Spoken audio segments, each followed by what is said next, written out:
Kama unataka kumaliza mwaka 2026 huu vizuri, lazima uzingatie maneno matano yafuatayo. Namba 1, neno audacity. Tunaposema audacity maana yake ni jasiri na uhakika.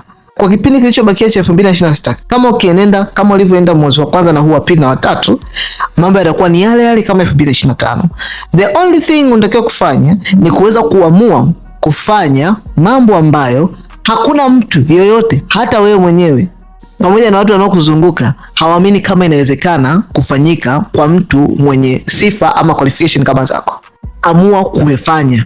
Chukua hatua kabla hujaanza kupata confidence kamili, kwa sababu bahati huwa inamfuata mtu akiwa barabarani, akiwa anaenda kupambania vitu anavyoviamini kwamba vitaleta matokeo kwake. Hapo ndo bahati inamfuata. Neno la pili ambalo unatakiwa utembee nalo ni boundaries, mipaka.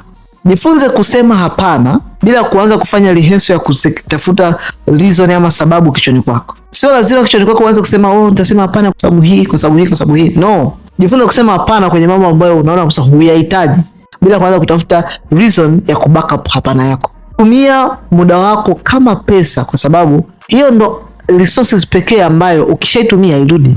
Kila unapokubali na kusema yes kwenye mambo ambayo yanakuumiza, jua kabisa kilini kwako ni kwamba nimesema no kwenye mambo ambayo ni ya manufaa kwako wakati ujao ambapo utakuwa unahitaji hayo mambo ya msingi. Neno la tatu unalotakiwa kutembea nalo ni shamelessness, kutokuwa na aibu. Sema unachokitaka publicly. Omba hitaji lako kwa kujiamini. Jaribu kufuata ndoto zako mbele za watu, na kubali kufeli na kuanguka publicly mbele za watu wakiwa wanakuona. Aibu ni moja kati ya vitu ambavyo vimewakamisha watu sana kupata matokeo wanayotaka, zaidi hata ya pesa ama connection ama resources nyingine. Kwa sababu mtu tu anaona aibu, anajikuta anaogopa kujaribu vitu vya msingi kwake kwenye maisha yake kwa sababu ya uoga. Namba 4, ukweli. Acha kujiongopea wewe mwenyewe juu ya mambo ambayo yanafanya vizuri kwako na mambo ambayo hayafanyi vizuri kwako.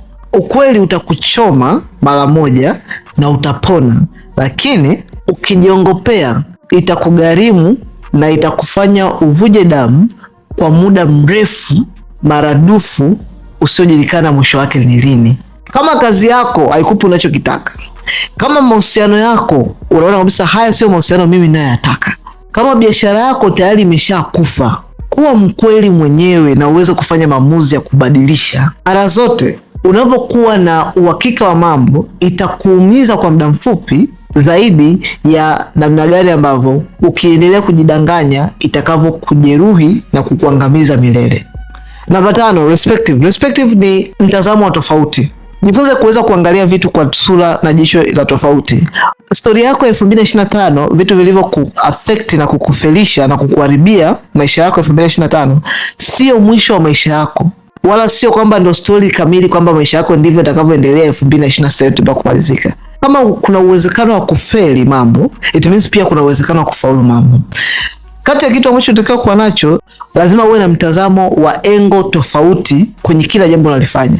Kama kuna matokeo ulikuwa unayataka na ukafeli kupitia njia fulani, basi usiamini kwamba hii ndio njia pekee ya kufikia hilo jambo na imefeli, bali goals zako zinatakiwa ziendelee kuwa mbele, alafu angalia ni kwa namna gani naweza nikatumia njia tofauti kuweza kufikia malengo yangu haya ninayotaka, japokuwa njia A ilifeli, then njia B ni ipi nitakaweza kufika pale kufikia kwenye malengo yangu na target ndio nayo.